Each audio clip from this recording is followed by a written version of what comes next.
What's up folks, Crush SG back with another Cyberpunk lighting mod video. So in my last video I compared and gave my thoughts on 5 popular lighting mods on Nexus Mods, after which I received a recommendation to check out another lighting mod that I didn't know existed. And it seems to be by the author of the Rail Color mod, which was a pretty popular mod pre-Phantom Liberty. Anyway, a quick read of the mod description reveals that Neon Genesis is a pretty robust lighting mod itself. At first glance, it seems to lean more toward the artistic and stylized side of things rather than a realistic one. However, I was drawn to a few specific statements in the description. First is the perfect light-metered exposure and adaptation, and this has been a huge pain point for me personally in Cyberpunk since day one, because the game handles exposure very inconsistently. Things that are supposed to be brightened they stay dark, and vice versa. Particularly badly affected by this is first-person driving. And I actually like driving in first person when possible because I find it more immersive. Unfortunately, vanilla exposure and adaptation just makes it such that only a handful of cars genuinely are drivable in first person without being completely overexposed. So naturally, when I saw this, I knew I just had to try this mod out.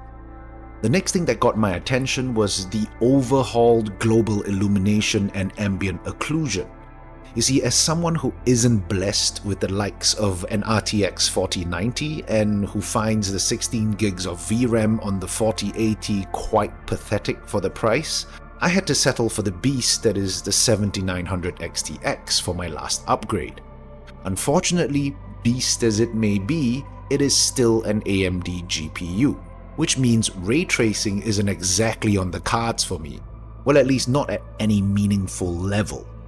Thus, I am relegated to using stock rasterized settings like screen space reflections, the stock global illumination, and most unfortunately in the case of Cyberpunk, the stock ambient occlusion. Now, I don't know what's up with the stock AO in Cyberpunk, but it is really badly implemented.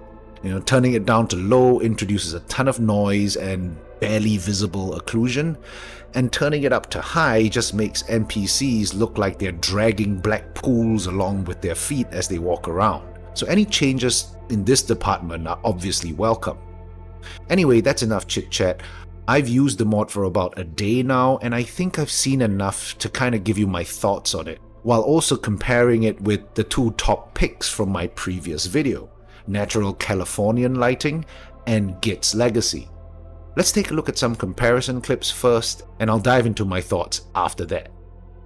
Now, taking the advice of the same person who recommended this mod to me, this time round I'm including vanilla clips so that you can better judge how the mod changes the base lighting of the game. Now, quick note before we start, the mod comes with a whole host of other changes to stuff like film grain, chromatic aberration, and vignette. I have these effects turned off for the comparisons because I wanted a more apples to apples comparisons with the other mods, and also because I personally just don't use these effects.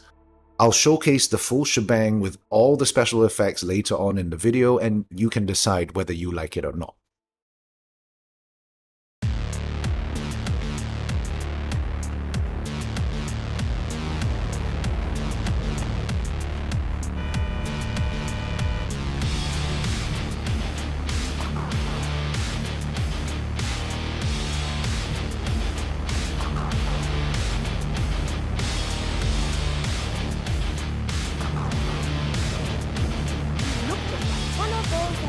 Good start for shit.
your soul, devouring all your dreams.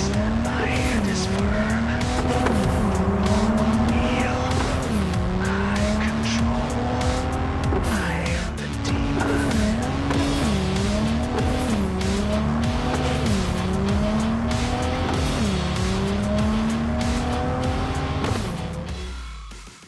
Alright, I hope that was enough to showcase the main visual differences between the mods.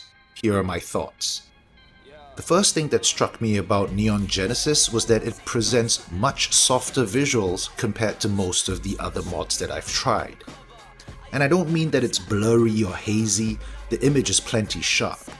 It just feels softer, and if I dare say, at times it almost feels like I have ray tracing or path tracing turned on, because path tracing tends to present a softer image due to more rounded lighting. I wouldn't classify this as outright a good or a bad thing, it's just different. I personally like it, especially how it makes skin textures look. Next we have the colors, and right off the bat Neon Genesis comes off as more vibrant than everything else in this video. And while it's a tad too vibrant for my taste personally, I don't think it looks bad. It's just something that I turned down a little myself, and you can actually see the difference between the comparison clips, which is stock, and the gameplay clips throughout the video. The gameplay clips include some little tweaks I made via Lightroom in Reshade. I also like what the mod does with clouds. Depending on the weather conditions, the clouds look stunning. But overall, I still prefer the stock colors from NCLM, but I do like the softer presentation of Neon Genesis. Alright, and now we get to the two big points for me: adaptation and ambient occlusion. I'm happy to report that the perfect light metered adaptation is indeed a huge improvement over vanilla.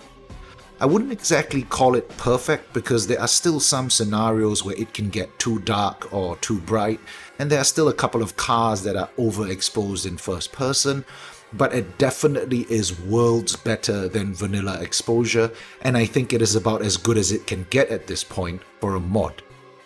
Just look at the exposure in first person without the mod.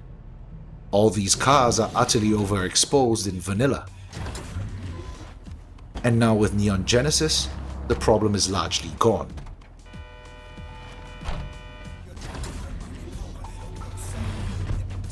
As for the ambient occlusion, the differences are subtle in most areas, but it seems to address my primary concern with the stock AO, which is the large black pools around NPC legs. So I'm happy with that at the very least. Though ultimately a reshade shader like Immerse MX AO still does a much better job, in my opinion, than the stock AO can ever do. Now, I mentioned at the start of the video that the mod comes with a whole bunch of stylistic changes, and while most of them really aren't my thing personally, I think it certainly presents a very unique aesthetic to the game. So here are a few clips with everything turned on.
As you can see, it literally feels like you're viewing the game through a camera, and I guess that's precisely the look that Now Fractal was going for, so kudos on that.